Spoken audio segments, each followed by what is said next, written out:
ng mga pinaglutuan, pinagkainan, ano? Sige.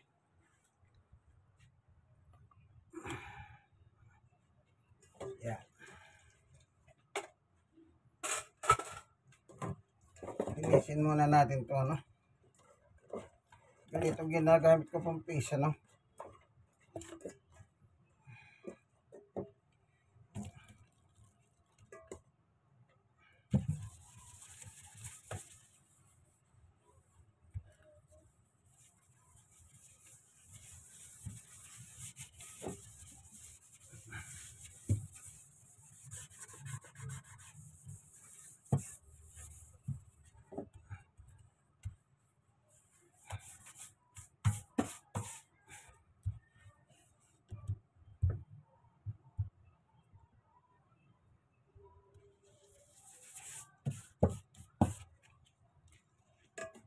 Sige.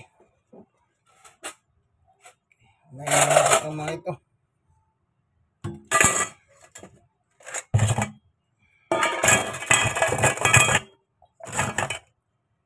Natin to. Ito natin nilalagay. Yung kutsara. Para minsan na lang pagtapon ng ano. Yan.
Yan. Unahin natin inugasan yung mga ganito.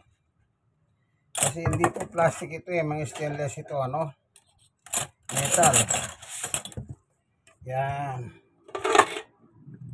Iwas ano yan, iwas. Ito, pwede natin unahin ito kahit malaki ito. Okay.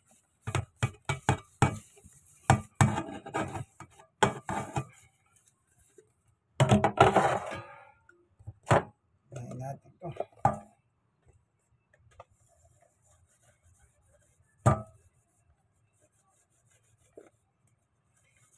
Sabon lang. Nasa inyo po kung anong gusto nyo unahin, ano, kapag nagsasabon na kayo sa mga platong sinasabon nyo. Nasa inyo na po yung desisyon na yan. Wala na sa kamay ng kung sino-sino. Kasi kung kayo naman ang nag-uugas, ay diskarte nyo yan. Ano? Diskarte nyo yan. Hindi po diskarte ng kapitbahay nyo yan. O diskarte ko. Tandaan nyo po yan.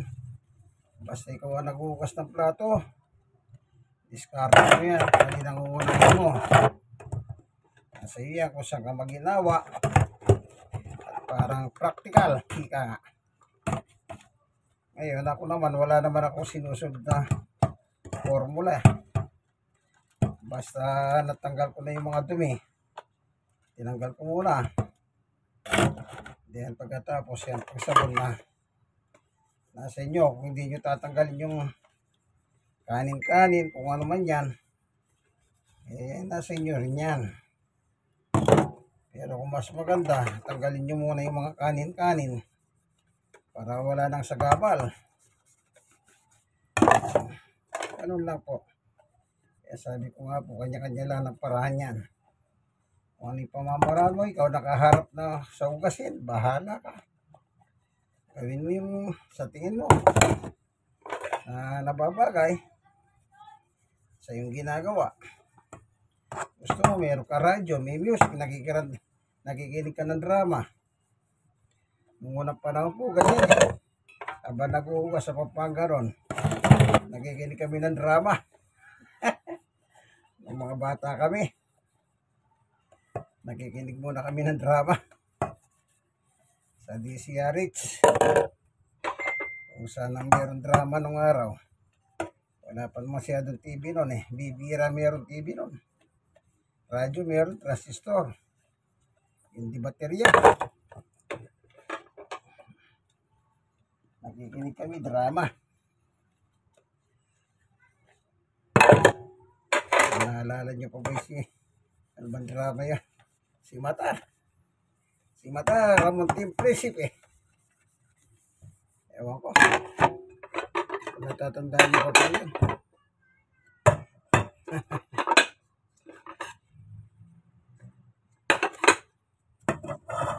Ano?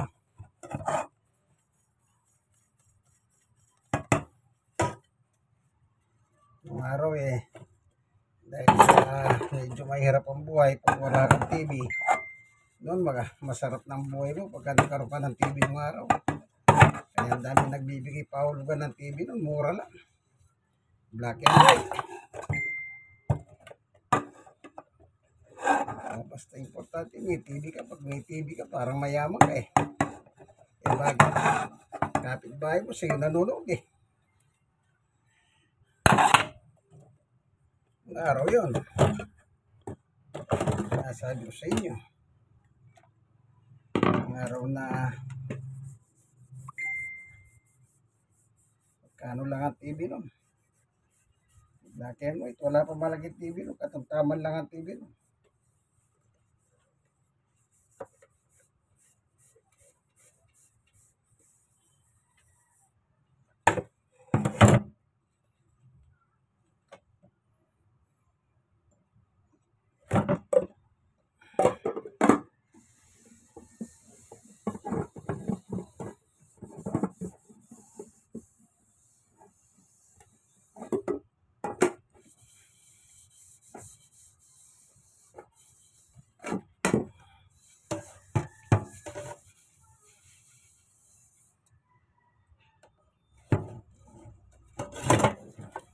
Kami noon, nakikinood lang kami ng TV sa kapitbahay. Isa ng kapitbahay mo, pagsasara ka pa ng pinto o bintana, hindi ka man lang makareklamo. Kasi unang-una, nakikinood ka lang. Isa, kung yung nakikipanood ng TV nung araw, sila pa yung galit.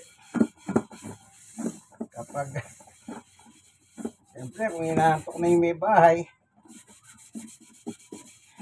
nasabi niya matulog na kami. O nasarap ka sa panonood.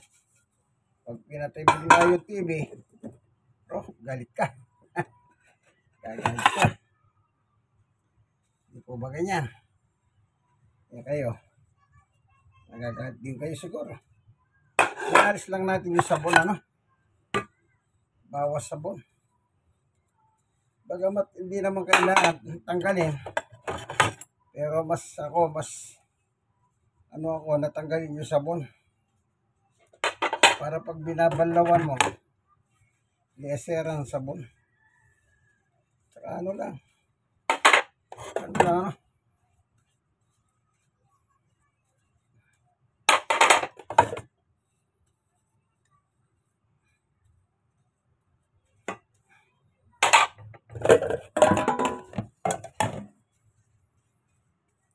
yan.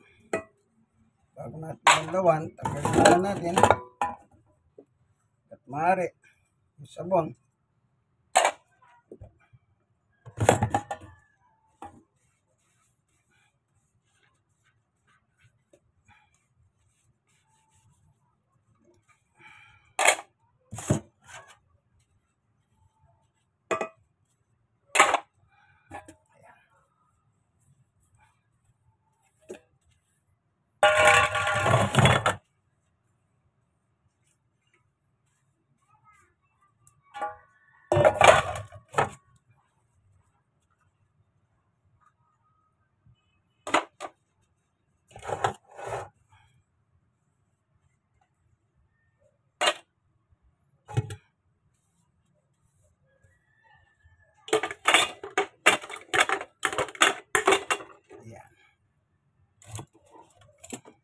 Ito, nandito ito.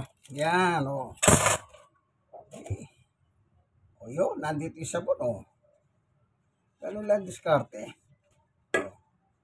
Hindi tanggal yung sabon. Okay.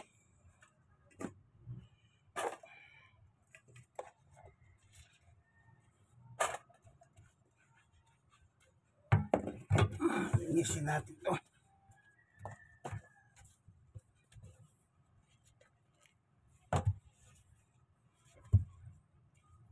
Ayan.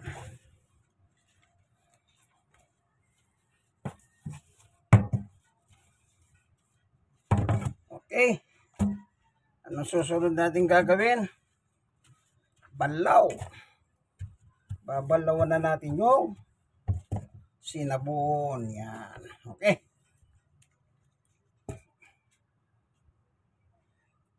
Banlaw naman.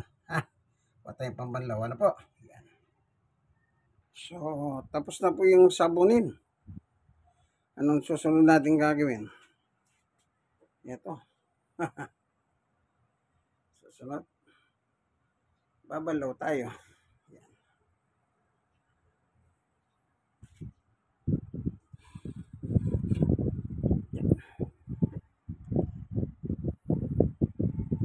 Okay, hanggang dito na lamang po ano, itong sabunan. Susunod, banlaw. Ito po ang inyong kaibigan, kay Jesus, Brother Manny Bautista. God bless us all. Like, share na share. Kayo mga nasiyaran, share kayo. Senior citizen, stroke loss 5 years, PWD 5 years. Bye-bye.